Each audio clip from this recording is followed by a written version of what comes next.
The BumbleKast is for entertainment purposes only. The host's comments and opinions, and those of their guests, are wholly their own and do not represent that of any other entity. Content is provided as is, with no guarantees of accuracy or timeliness.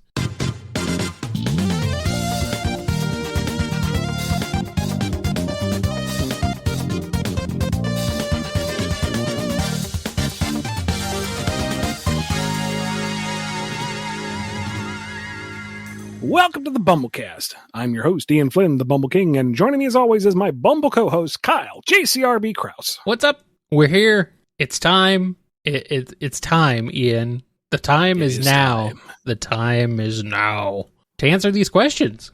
Yes, they all come from our patrons over at patreon.com/BumbleKast, Ko-fi.com/BumbleKast, and our YouTube members. Yes, indeed. Let's not waste any time and start off with this one from Allison S. I have heard about the weird Brazilian Mega Man comic. If you'd been told to reference it in Archie, what would you do?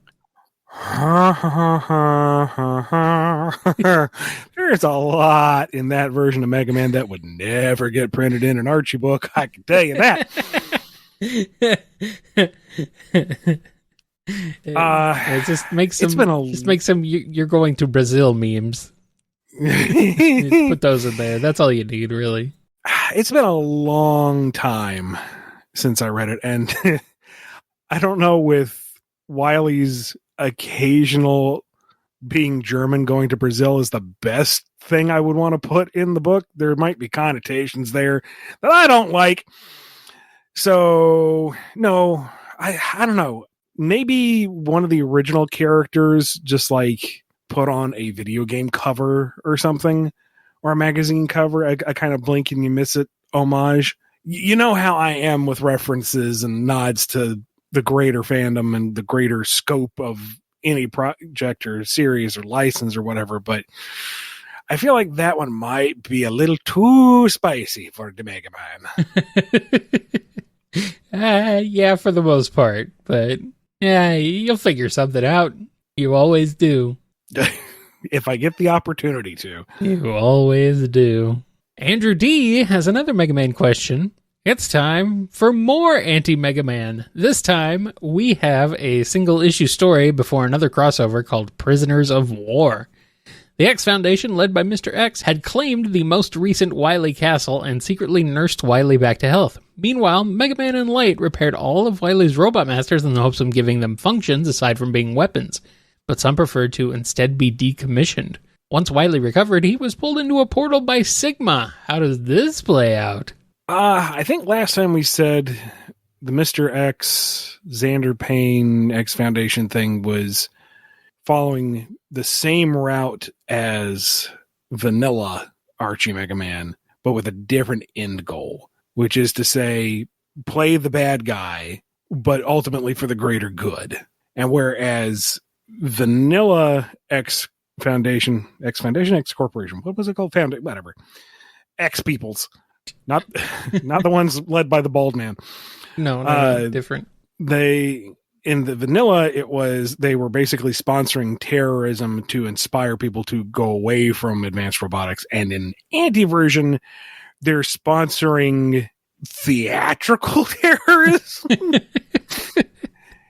to get people to turn against Light, or at the very least to openly challenge Dr. Light and all the evil he was doing behind the scenes. As for the restored Robot Masters, we'll say that some of the Wily bots remained loyal due to some just hard coding in their software, and they are the ones that get shunted off to the museum in future games. It is getting really hard to thread this needle. Vanilla is my favorite flavor of Mega Man. Ah, yes. Yes. There should be like a whole Mega Man ice cream series. Well, why isn't there? With the goopy, drippy eyes and everything. Gumball eyes that are completely off center, you know? Anyway, Ann Tails has a question. After a year of training in the hyperbolic time chamber, you and Kyle finally mastered the fusion dance. What is your fusion name? Not to be confused with your ship name. What is our ship name? I don't know. We don't have one. It doesn't exist. Don't tempt anybody. I would like to think people have better sense and taste than that, but fusion name. I think the least awkward option would be Kylian. I guess it's like Hylian, but with a K. And you know what? You could go worse. There could be worse options. Yeah, pretty much. Otherwise, I don't know. I can't think of anything. That's probably the most the easiest one. Because otherwise, it's with the Porta earrings, and that is the other way around, and then be like, Yile. Yeah, it just sounds like we're like gagging. It gets weird. Iale Flouse. That's a suggestion from the chat. That's weird. I don't know about that. I'll just go back in the time chamber. That fridge never empties. Yeah. Seaman has a question. So, you're all staring up at the moon on one starry night at the Bumble compound. The owls are chirping and the crickets are hooting. And then out of nowhere, the moon grows arms and legs, approaches the Bumble compound, and then moons all of you. What are your reactions? I'm going to look at you and say, Kyle, whatever you put in these brownies, you need to take it back by half. That's my secret, Ian. There's nothing in the brownies. So this is all natural. Good. Oh boy. Well, I knew having that tailor-made straight jacket was a wise decision. Cart me off, boy. Get me that room without a view. Now I'm just imagining the Majora moon doing this. This is what it does when time runs out. It just turns around and moons you, and then it's like, and then and then clearly the world ends. A terrible fate. Then the world ends. Here's a question from Cameron D. What if someone shipped you both with rabbits? Sorry, not sorry, but I'm sorry. You should be. I don't know if we could all fit in the same box.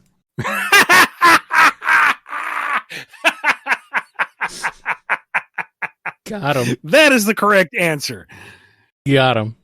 KB asks, Porky and Screwball Daffy get isekai to the WarioWare series when they both find themselves hired to work for WarioWare Inc.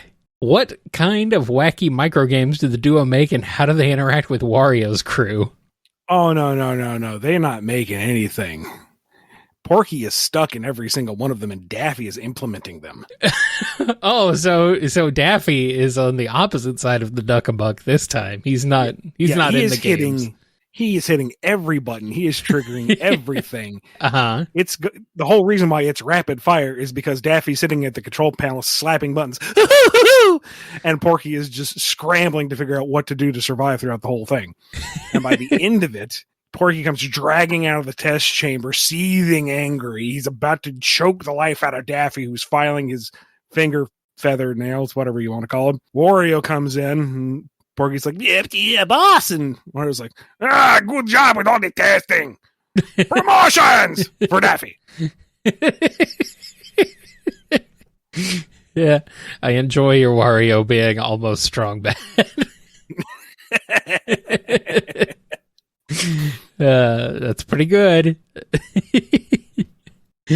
I mean, they'd fit right in. I mean, no doubt about that. Oh, and we're going to keep things going here with this one from Comic the Hedgehog. Daffy Duck meets Darkwing Duck. Is this experience any different from that of studying one's reflection in a mirror? Kinda. For all of Darkwing's flaws and his egotism, he was still a virtuous individual deep down. He did want to do good for others and by proxy himself, but for others, he was a hero. Yes. Daffy, if we're going with greedy Daffy, is purely self-centered. He is going to attach himself to this grander superhero parade purely for the fame and the fortune. And I imagine the subplot is him eventually coming to realize he's joined the villains. this entire time he thought he was advancing his career, and really he's just part of the bad guy team now. You're just going to stand in my way. Yes, you're going to blow up the bridge. Yeah, pretty looks much. Looks at the detonator, looks at the bridge, looks at the detonator, looks at Negaduck, looks back at the detonator.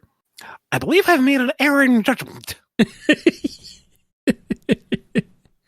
Yeah, pretty much. And then he turns around, he helps save the day. He nearly gets bisected by a chainsaw. It's all good fun. Mm-hmm. And, sincerely apologizes for going just a little too far, and thanks kindly for, giving him that second chance as he leans against the plunger of the detonator. Uh-oh. Well, now he's done it. And it doesn't go off because forgot to plug the silly thing in. Okay, good. And that's when Launchpad comes running up with a missing wire. Don't worry, I got you. Oh, Launchpad, no! Would it be different if it were Duck Dodgers, Daffy Duck? Probably not that much, but yeah. Duck Dodgers is a little more on point. It's more his foibles kind of are incidental to his general attempts to being a hero. Right. Now, there's different variations and interpretations of Duck Dodgers, but Duck Dodgers in the 24th and a half century is generally a space hero. So yeah, that would be a different scenario. Yeah, if you put Duck Dodgers in with Darkwing Duck, I think it would be more of an amicable crossover team up. Then they would just be trying to one up each other. Yeah. Who's cooler, Spaceman or the Shadow ripoff, the ray gun or the gas gun. Yeah, each vying to look, Goslin, look, I'm the one you want to adore. I'm the one you want to idolize. Yes. Look. Yes. While Porky and Goslin are just looking at each other like, let's see what we put up with. Do a complete callback to that one bit of the original cartoon where it's Launchpad and the rocket and it goes straight into the ground. Had the silly thing in reverse. Yes.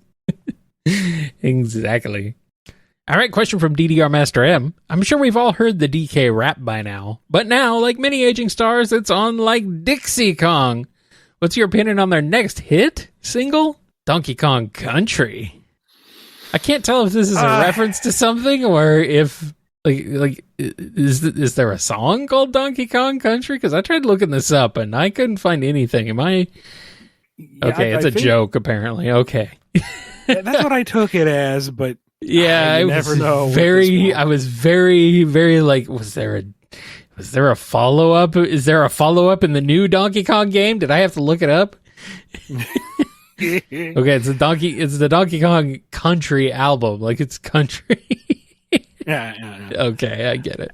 As long as it is equally cringe and self-oblivious as the DK rap, absolutely. Self-oblivious? Oh, they knew exactly what they were doing. They thought they were being funny. Some people actually do find it funny. It is funny. It is funny. I'm glad they enjoyed it. I distinctly remember renting that game and my brother and I starting it up because we were really excited and we're just going through this going, have we made a mistake? We're just going to mute what they were doing TV for right now. They knew what they were doing. They were making a cringe 90s, early 90s hip hop jam. That's what they did. Oh, well. Maybe we'll get a Donkey Kong Country song in Bonanza. We'll see. I'm honestly surprised that the fandom hasn't made one yet with all the remixing projects and original fan songs there are out there. I'm sure there's one somewhere. I can't think of any, though. All right. We got this one from Double L. It's a long one. Buckle up. The longest text adventure of our lives continues. Recap, me and Ian share a body. In a room, there are 2 doors, 1 bed, and a window. And there's 1 smiling human outside the window. There's a friendly mouse hiding in the hole, and we have 5 dust bunnies in our inventory. Our previous actions were baseball swinging the bat for great shattering.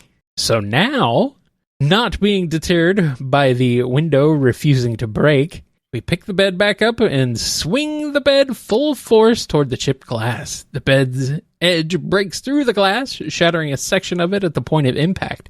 The new hole is too small to put your arm through, but large enough that you feel the cool breeze come in from the hallway. You still have the bed in your hands, ready for another swing.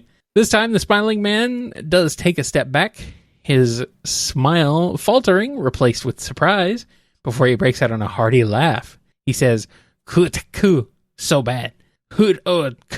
Reflexively, you get ready for another swing. Before you can, the laughing man swiftly moves next to his side of the window and hear the sound of his hand flesh hitting a large button.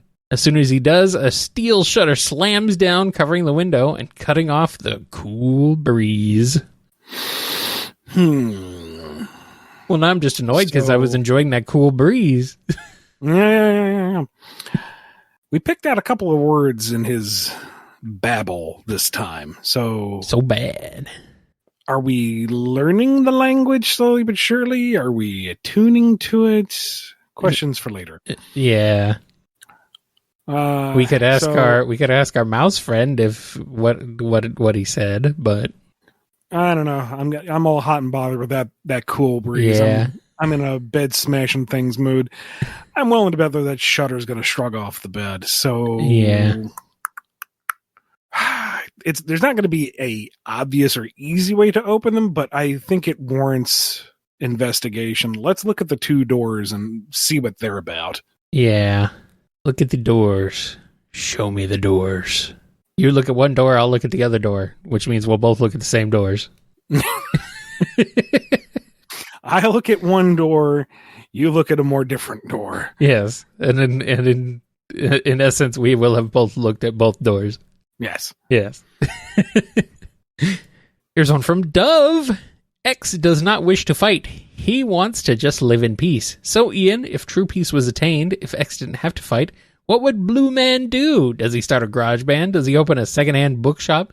Is he just a dirty hippie bot living in a Volkswagen bus on a beach? Sigma and his crew rolling through. We are superior life forms. Yeah, well, that's just like your opinion, man.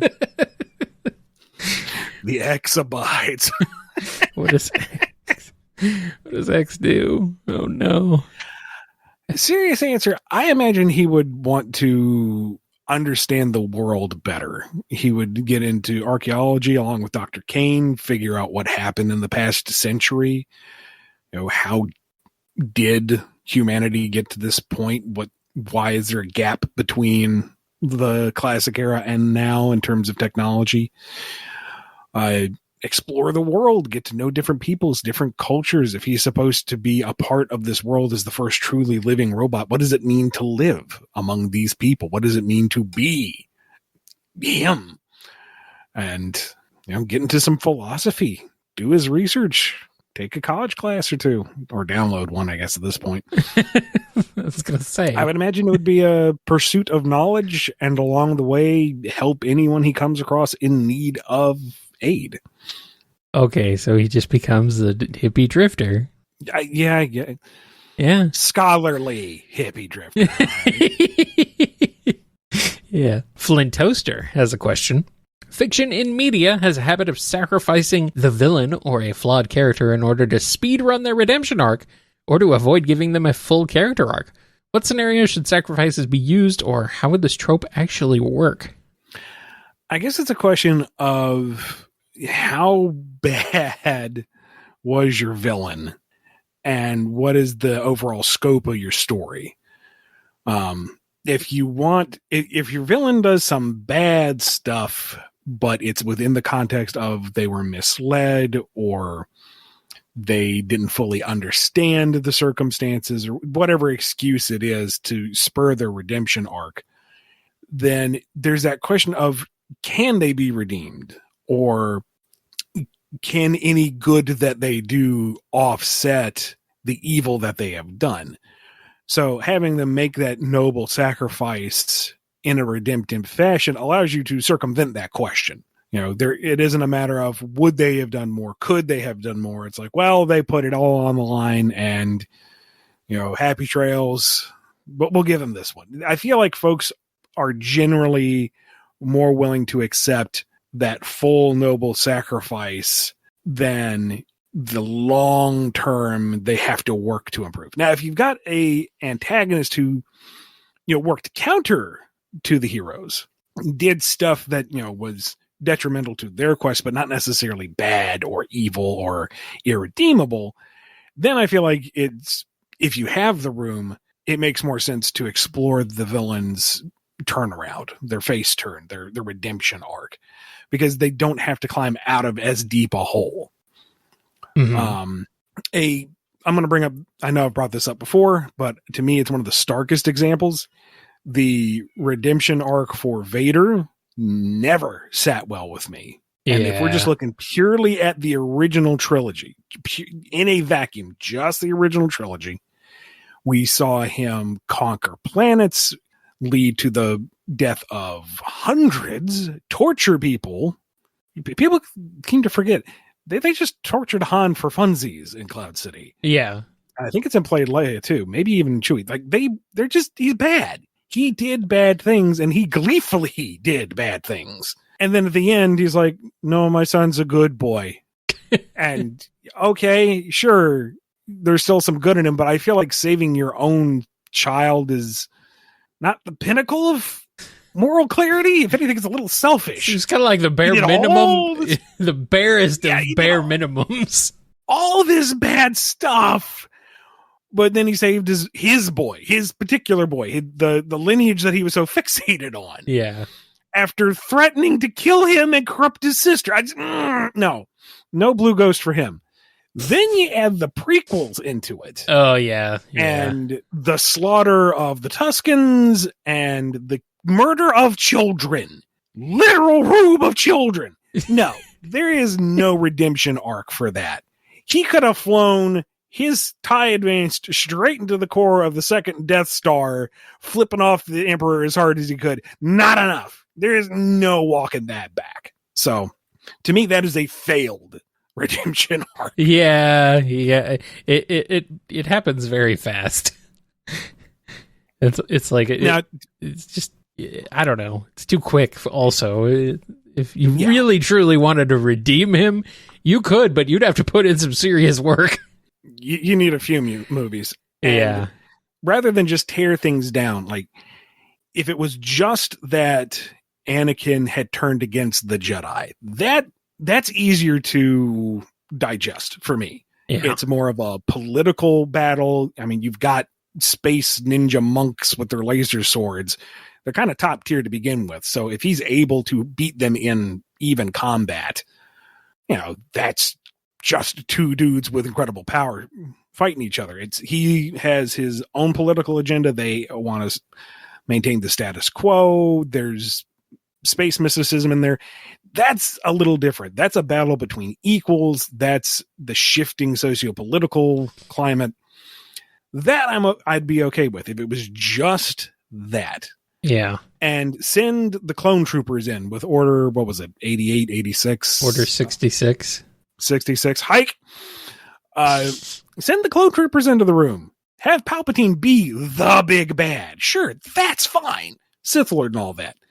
But having Anakin go from 0 to 60, it's too much. Even the Tuscans, like, sure, they murdered his mother in terrible ways, and there's a greater discussion of what the colonists of Tatooine have done to the native Tuscans, and it could get a little messy. They didn't investigate that.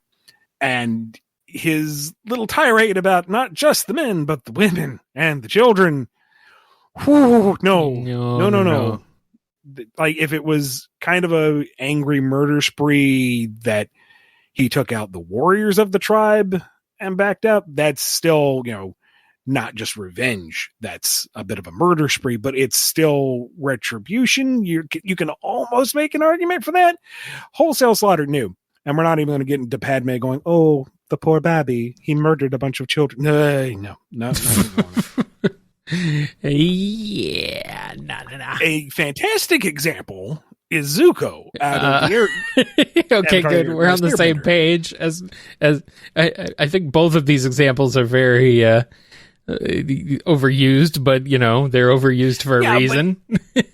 And they are kind of apples and oranges because we're talking about 3 movies, so 6-7 hours total runtime versus 3 seasons of a TV show. Huge difference. But Zuko, you understand why he's antagonistic. You understand why he's driven to do what he does. Yes. When he makes his wrong choice in season 2, you honestly don't know which way he's going to go. And it's heartbreaking when he goes that way. Yep. And then his desperation to try to salvage what he thinks he wants, and then coming around and having to deal with, my actions had consequences. No, very, very, very good. Yes. Nitpick here and there, pacing wise, but that's 3 seasons of a TV show. Keeping all those plates spinning is insane. So no. Excellent use there. Yes, I agree. All right, before we take a break, we got a question from Godzilla. With the announcement from Mel Brooks himself that Spaceballs 2 is coming out in 2027, he'll be 100 or 101 at the time of said release. My question to you is this. What do you think is Mel's most underappreciated film that he directed? I think I gotta go with Dracula, dead and loving it. I'm not familiar enough with his filmography to say underappreciated. I really liked Young Frankenstein. Young Frankenstein is very good, but I don't know if it's underrated or underappreciated. Yeah, no. It's like one of his best. Same with Blazing Saddles. As much as some of the jokes in that one are not good today. It's still overall a very entertaining movie. Maybe Robin Hood Men in Tights. That's such a goofy, silly movie, and it's fun. I like it. Yeah. I think I got to be in the right mood to just run with it, Yeah. I'm a little worried about a Spaceballs sequel, especially now, considering that Mel Brooks has probably seen Star Wars by now. It was pretty clear when he made the original Spaceballs that he had not seen the originals. I don't know. He'd seen I think he'd seen at most the trailers for them. Because everything in that is like, this is barely references to Star Wars. It's like the whole idea, the whole thing that makes Spaceballs funny to me is how little of it actually like makes fun and pokes fun at Star Wars compared to just like everything else. It's like, if you're gonna poke fun, now they know too much. Now they're gonna actually poke fun at Star Wars, and it's gonna be like, oh, okay, I get it now. But we'll see. But all will be forgiven if they kick Rick Moranis back. They did, apparently. They did? Yes, Rick Moranis is coming back for this, He came out of retirement for this. According to reports, yeah, he's coming out of retirement for it. Hot damn, I might actually go into a theater to watch this one. Yeah, Rick Moranis is supposed to be coming back, and wow, yeah, that's pretty crazy to me. I would be sad. I will be very sad if they don't call it Spaceballs 2: The Search for More Money. Oh, they gotta. If they don't call it that, then what's even the point? Oh well. Let's go ahead and take a quick break. But don't you go anywhere, because we have a patron-sponsored ad coming up right now.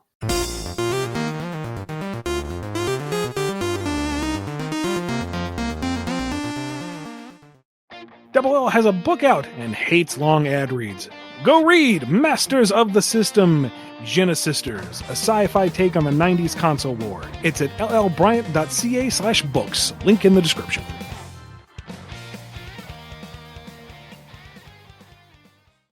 We're the bee and the berry. I'm the bee. Straws. No, I'm the bee. Oh, my bad. We can cut that, right? No, we can cut that. Okay. We're the bee and the berry. I'm the bee. And I'm Strawberry. And The Bee and the Berry is an irregularly scheduled podcast where we talk all things Sonic, writing fan fiction, and fan creation. We snoop around at fan events, review the latest and hottest Sonic content, and host interviews with our fellow Sonic fan creators. You know, just girly things. And hey, if you want, you can totally send us any discussion topics or questions you'd like us to talk about, and we might answer them. Or we might not. But hey, you never know. You can find us on Twitter, Blue Sky, Tumblr, and YouTube at The Bee The Berry. Okay, we're running out of time here. Gotta grow fast. Ciao. We're back with a question from Hero Squad. The Sorcerer's Apprentice with Waluigi. How it go? Well, number one, he sings the whole thing. Uh-huh.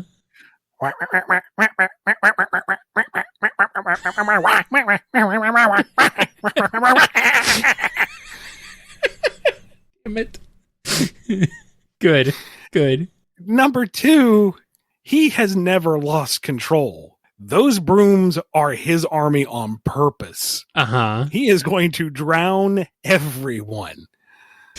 When Sid comes down, it becomes like the Saruman Gandalf fight, except he's commanding the brooms to throw buckets of water at Sid. Oh my God.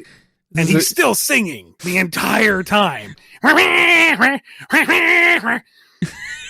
This is a Kingdom Hearts battle. Please. Oh, man. Amazing. All right. Noni has a question. Who is best girl? Peach, Daisy, Rosalina, or Pauline? Be careful. There is a correct answer. And that is Daisy. I mean, very close second is Pauline. I'd swap them, honestly. Coin flip. I'll give you that. But where do we put Rosalina? In space. I love Rosalina though. I don't know. This one's hard. I need a four-sided coin. Don't ask how that works. And now I'm being asked where's Birdo. It's like, okay, Birdo wins. Birdo's on a different tier entirely. Yeah, Birdo's in the tier above. We're talking about princesses, not queens. Yes. Oh man, I love Pauline though, especially after Odyssey. But I've always had kind of like a thing for Pauline, like 'cause she's rare, you know. She doesn't show up much. No, but I do like that she's been showing up more. Yes, recently that she's become kind of a semi-regular. That's neat. Yes. But Beyond Daisy's just fun. The sports crossovers too. Yeah, Daisy is fun. She says her name a lot though, but hey, at least you'll definitely remember who she is. It's good branding. Yeah, true. I think Pauline would appreciate that. True. It's a good point. Nikki Rabot has a question. Hey Ian, so it's come to my attention that you did voice work for a mobile port of a Sega CD game called Vey. As someone who has always been curious about the behind the scenes, and after watching the cutscenes themselves, I'd like to ask, do you remember what the recording process for the game was like, and if so, how was it? Somebody's been looking at my full portfolio over at BumbleKing.com. Yes, this one is a fascinating one for me. I don't know much of anything about this other than it is listed over at your website. It's like, yeah, and it was not a bad experience, but it was not as robust as I was hoping for. Right. Matt Herms, the artist and colorist extraordinaire that he is, was tasked with doing the sprite updates, and he knew that I wanted to get into voice acting. He dropped my name in the hat, and they gave me a call. I did some auditions, and I was given just cold line reads. I had no context for these lines other than this is the joke character. This is the protagonist. Mm-hmm. So there was one line in there I remember that was meant to be the joke character having his dramatic scene where he's killed off in the narrative. I didn't know that. I thought it was just like this is a line he says if he dies in battle. So I played it silly. Uh-oh. Still got the part though. And well, I mean, I was given the script, which was a handful of lines at most. My dad, who is a freelance voice actor and has his own personal studio in the house, he was doing the recording for me because I don't know what I'm doing. And we did a few takes in a vacuum, had no idea what they wanted, sent them off, and they said, thanks. And that was that. I don't think I ever saw the final product, to be honest. I looked up the original cutscenes after the fact, because this was early internet. I didn't know all this stuff would be out there. And I was like, oh, this would have been some great context. But nah, never saw the end product. I hope it sounded okay. Yeah. Has it been... Did they remake it again with a different voice cast? Is that what's going on here? There's like some weird stuff. There's some weird things going on. I did, or... What do you mean? What do you mean? I mean, like, they remade it once, and then I think that's for your voice cast, and then remade it again for different platforms. It's like, I think you might be specifically in the mobile version, the iOS version, and then the PC version is different. Weird. But I don't know. Not sure. I don't know. How'd they get the rights? Oh, I have no idea. I don't know. Those Working Designs games have ended up in all sorts of people's hands somehow. Oh, well. Never saw any residuals from it. I have no idea where that contract went. Uh-oh. Princess Ellie has a question. I found out recently that Napalm Man was the canonical winner of the Battle and Chase Mega Man Racing spinoff due to Mega Man and Bass mentioning the museum he built with the prize money from his ending in that game. This made me wonder, were you planning on him winning in the Archie continuity as well, or did you have a different character in mind? I don't remember if I had Battle and Chase set to be part of the Archie continuity, but it has been so long since I looked at those long-term plans. If we were to return to it some way, somehow, Udon, please. Yeah, I would definitely want to go that route because that's funny. I like that. I would like to see it. I would like to see just anything, please. Just anything. Mega Man, please. Please. Rabbit Haver has a question. I hate to pit two queens against each other, but I have to know. Saitama One Punch Man versus Bugs Bunny. What happens? I don't know how you would get them to fight, because Saitama usually isn't the one looking to instigate, and Bugs doesn't really go after anyone unless they start crap, you know? I don't know. He gets under people's skin, though, but then again... He can't. I mean, maybe they're at the grocery store and he gets the last bundle of discount carrots on coupon day, and that gets on Saitama's last nerve. Maybe. And maybe he snaps. And, just clocks Bugs one, knocks him clear across in the next hemisphere, does the whole rolling animation for about a solid minute, gets up, dusts himself off, pops his neck. Of course, this means war. And it becomes Toon Force logic battle prowess against One Punch Man. He wins with one punch. And... buildings will crumble. Continents will shift. The planet might spin in the opposite direction by the end of the day. Yeah. I was gonna say, I don't know if there's an end to this. I don't know. It doesn't end well. I mean, you got to have at least one moment where Saitama goes crashing through a hunting and sporting goods store and has the Elmer Fudd hat on. Mm-hmm. You got to make the ball to joke. Of course, it's right there. Of course. And from a rancher, here's $5. Please use it to watch the Father Figures episode of the Looney Tunes show. You need to see Henry Hawk. So, yeah, you gave the $5. I managed to track it down and never did watch a lot of the Looney Tunes show. Mm-mm. Not sure if the whole sitcom thing really worked for me as an angle. Daffy remains the best character. Uh-huh. That's kind of universal. What was really weird to me was they played the whole thing straight as kind of a sitcom thing. Yeah. But it's just Henry's old Looney Tunes bit of wanting to eat chicken, which seems so bizarrely out of place out of the whole thing. They brought him back. You got Porky trying to be a father figure to this troubled youth, and Henry's just doing the I want to eat chicken thing. It's so weird. It's like fitting an American plug into a European outlet. Yeah, there's some energy there, but it don't work.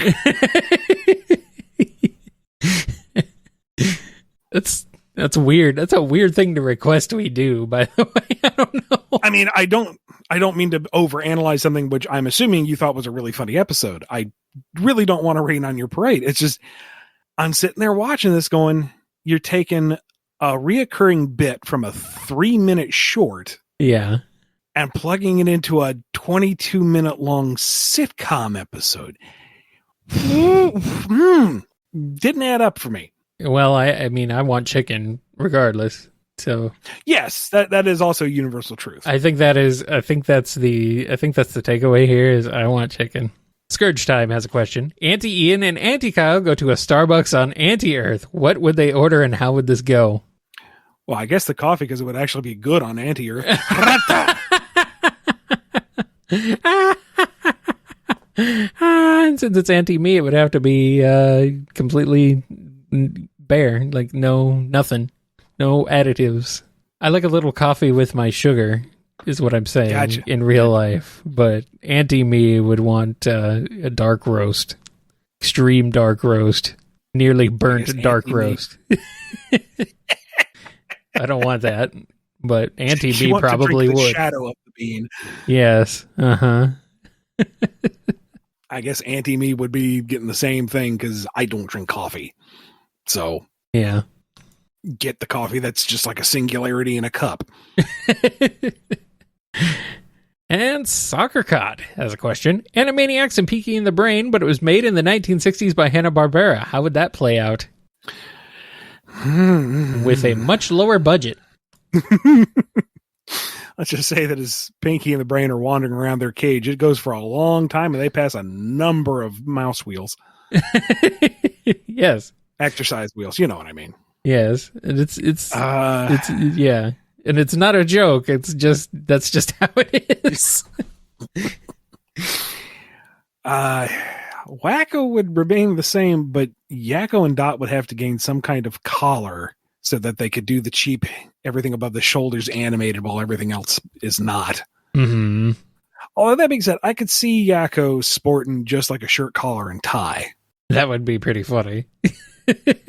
Just the collar. Yeah. When they escape the water tower and they're running through the lot and Ralph is chasing them, there's a lot of very spinny legs. Uh-huh. A lot of the same sound stages passing in the background. A lot of repeated backgrounds, yes. There'd have to be a laugh track, of course. Oh, absolutely. Uh-huh. It's given. I would imagine Slappy's commentary is still just as biting and metacontextual, though. Yeah. Except she's wearing some like little grandma shawl again to make that neck break for the animation, and she just keeps talking about how cheap everything is. She didn't actively smoke in Animaniacs, did she? I can't remember. I don't think so, but I could see her doing it but in the Hanna-Barbera. She would definitely do it in the Hanna-Barbera version, especially if it's the 60s. Yeah, she would absolutely smoke. She'd be hawking Winston cigarettes, absolutely. Takes a glance at Skippy, who's got that stupid arm by his side, but the hand slightly turned up at an angle. Skippy, what are you doing? Do you have like a palsy or something? Shake your arms. No. No. And for some reason, Chicken Boot talks like this. Hey.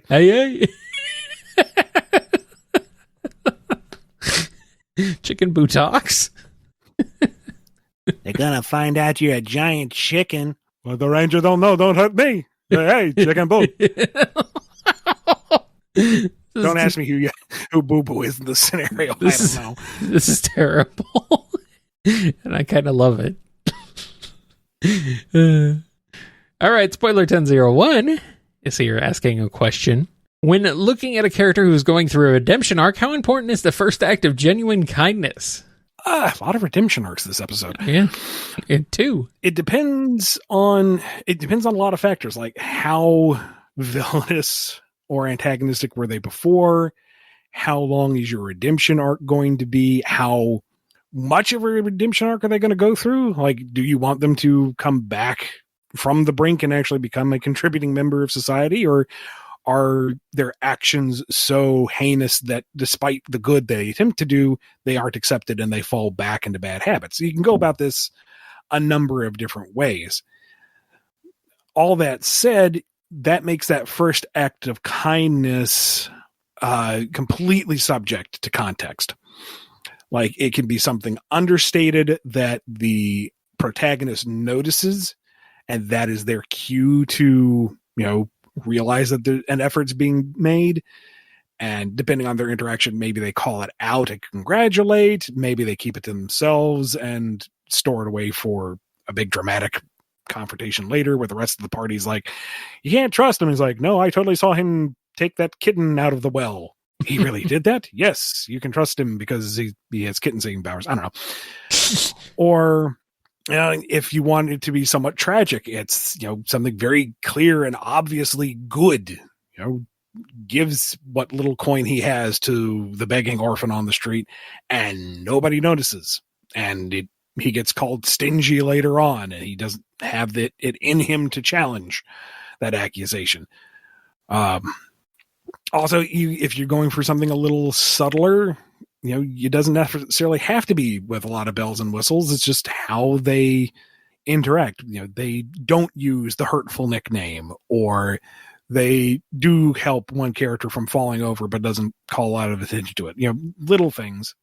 Or if you're going for something much larger with big characterization, something a little more bombastic, have them run straight into the burning orphanage and puppy museum and get everything out. And then hear something go bark inside and go back in and find that it's just the children's book that happened to be playing a sound. And they still bring it out and, douse the fire with their face because they're that much redeemed. Oh my goodness, look at that big heroic good turning point.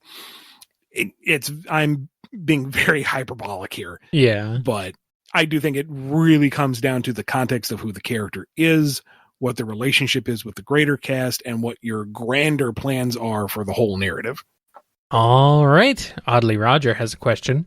It's pretty much fact that cats are a liquid, but what if cats were a different form of matter?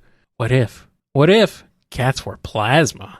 So just kind of oozing all over you wherever they want, but also being incredibly hot. That is a cat.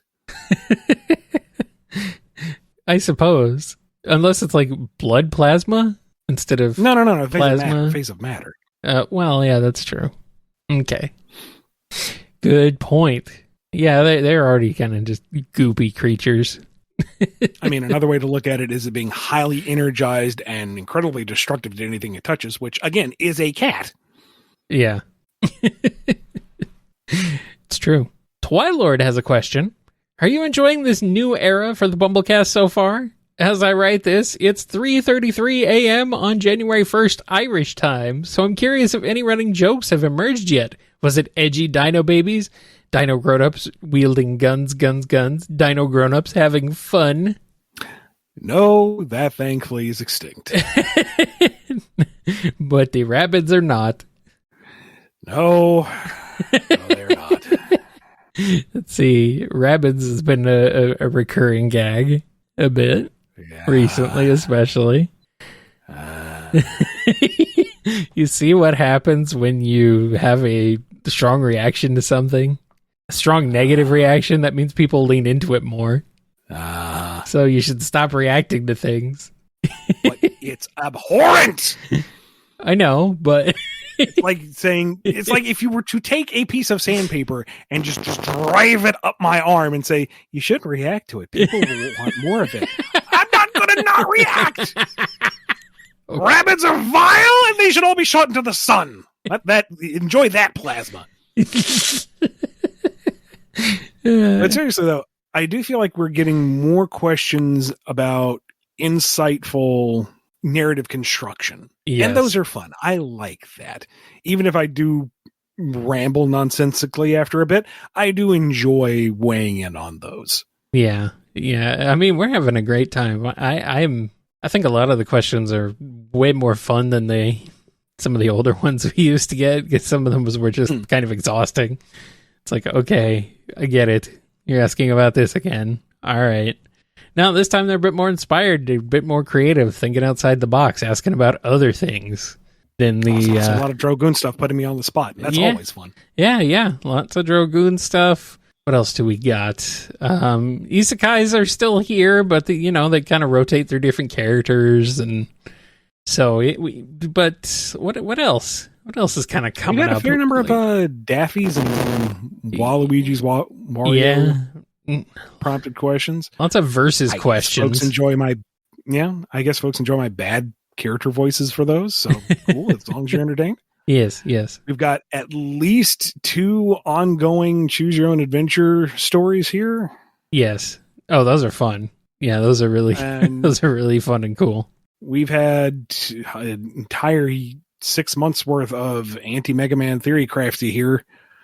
Anti-Archie Mega Man, to be more specific. Specifically, yeah. Although that's going to be wrapping up pretty soon. Yeah, I think we're catching up. Catching up there. All right. Here we are at the final question for this episode. It's from Vineclad. Question for both of you. What's your favorite franchise that has been mishandled so much that it fell out of interest with the broader public?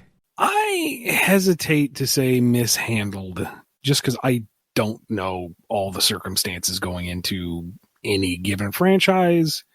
It may have been something that was very much a product of its time and just hasn't aged well, or something that was before its time, or, sure, I was lambasting freaking Star Wars a minute ago, but there's a lot of stuff going on with any major release, be it toy, comic, cartoon, whatever, or especially if it's multimedia. So I hesitate to just straight up say mishandled, but one that I miss, and I feel like it would be so easy to polish it up and put it out there again, is Battle Beasts. Mm-hmm. Now, for the children out there who don't know, it was a Transformers spinoff, bizarrely enough. Was it? I don't remember that, but okay. Yeah, apparently so. Weird. Like, I didn't know about the Transformers connection until way later. Huh. But they were these little figurines that were a variety of animals with cybernetic armor and weapons. And they had these holographic stickers on the armor that responded to heat, and it would reveal which of the 3 elements they were. Fire, water, or wood. Fire burning wood. Yeah, fire burning wood damming water, and water extinguishing fire. Okay. And then later there was like a 4th star power that just beat all of them, which is stupid. But anyway, so the whole, and you get like 2 in a pack, and there was some like early blind box stuff, a few play sets and extra vehicles and whatever. But the whole thing is you basically have Sonic characters with Mega Man armor with the elemental system and collectability and battle ability of Pokemon. Interesting. To me, that feels like fine cut cocaine. It's just right there. You're tapping into the sci-fi market, into the furry community. You're getting into the collectible folks who just want to gather all the things. I know I'm part of that crew. Uh-huh. You can play it fairly seriously and folks will still eat it up, but don't go too far with it and still make it child accessible. You have so many design elements that are proven to be universally beloved and have a long shelf life. Update the elemental interaction so it's more than just 3. Maybe update a couple of the names, maybe tweak some of the designs, but you could mine forever and pull up nothing but gold and jewels. Yeah. Meanwhile, I'm going to go with one that we're quite familiar with that you mentioned, Ian. Mega Man. Yeah. Yeah.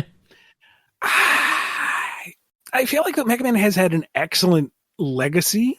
I mean, you can argue how well it's been handled in each iteration, but how many versions? You classic, your X, your Legends, and I'm talking ZX. mostly the last decade or so.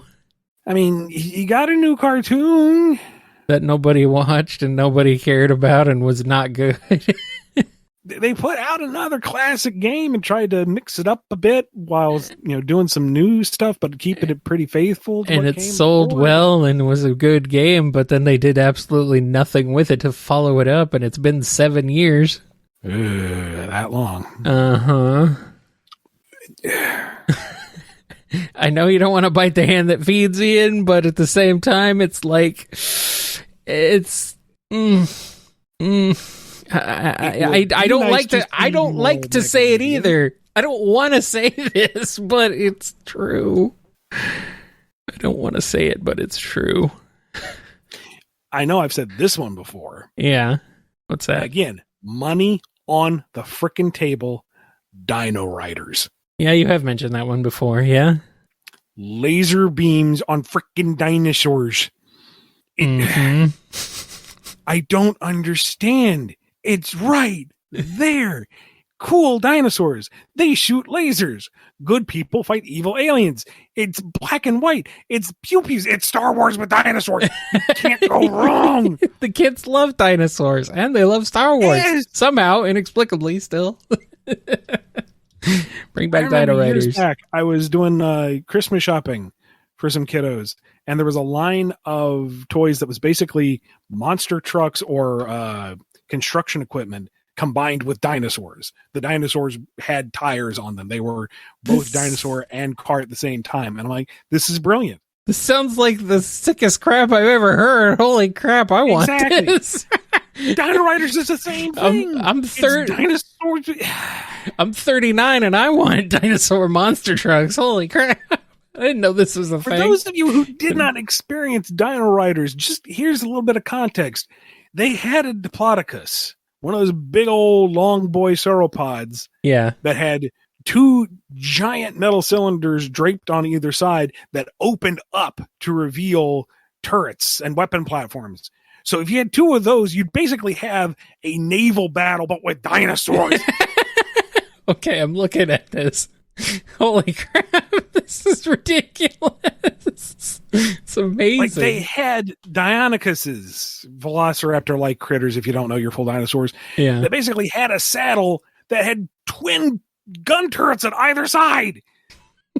So you're riding a motorcycle that has quad cannons, but it's not a motorcycle. It's a freaking dromaeosaur. If the lasers don't get you, the Cycle Claws will. How is this not still a thing? Dude, this is freaking cool. And like, you even have built in the humans that come to this world. The whole reason they get along with the dinosaurs is they have like psychic, I don't know, pass cards or something. They're able to telepathically talk to the dinosaurs and say, hey, we could use some help. Can we put heavy artillery on you? And the dinosaurs are like, since you asked nicely, yes. Meanwhile, the bad guy aliens use, what do they call, brain boxes? Like they put big helmets on the dinosaurs to control them, and then once the helmets get knocked off, the dinosaurs turn on them because they're being mean. So right there you have a positive message of treat animals well, and that excuses you putting laser beams on your dinosaurs. It's got a good wholesome message, and you also have very clear morals, and you have dinosaurs with freaking laser beams. Forget Battle Beast. Where's my Dino Riders? Yeah, I'm with you. I'm on board. I want this. Just imagine a Spinosaurus that's also like an amphibious weapons platform. It's sailing along. You're shooting the guys on the shore. Oops, you ran out of laser battery juice. That's okay. You're going to walk up on shore and eat them anyway. Good. Yeah, I'm down. All right. You sold me. Triceratops is basically a bulldozer with whatever you can strap to it. I mean, come on. Yeah. All right. I like this. This is a good way to end this episode. We're frustrated that we don't have all the cool things and I'll never be able to get a hold of these licenses. I know, but at least they're cool things. That's true. Yes. Be not sad that it is over. Be happy that it once was. Yes, indeed. All right, let's call it here. Yeah, and I will not be sad that these questions are over. I will be happy that we managed to answer them. Because they all came from our patrons over at patreon.com/BumbleKast, Ko-fi.com/BumbleKast, or by being a YouTube member. Be good to yourselves. Be good to each other. The love of God, Hasbro, just give me Battle Beast. I will buy it for a shiny nickel. And we will see you next time on the BumbleKast. See ya. Actually, who owns Dino Riders now? Good question.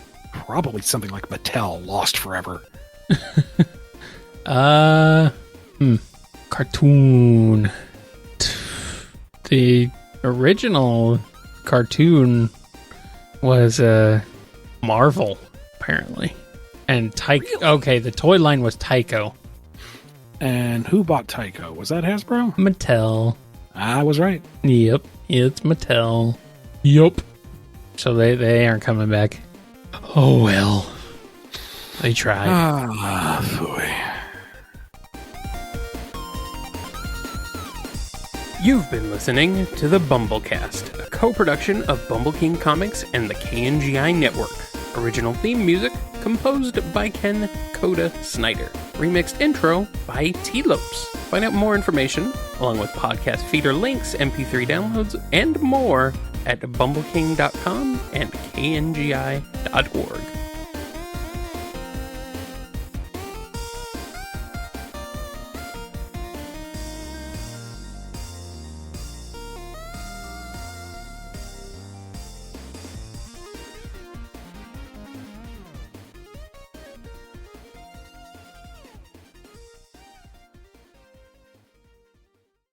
You do need to actually bump it back down a bit because when you get louder, it clips.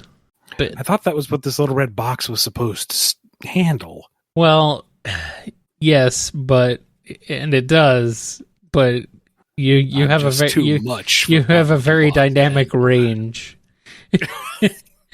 That is such a wonderfully delicate way to put it. Thank you, sir. Sometimes you are loud and sometimes you are quiet. So it's like, Pick a lane, Flynn. Okay. No, it's fine.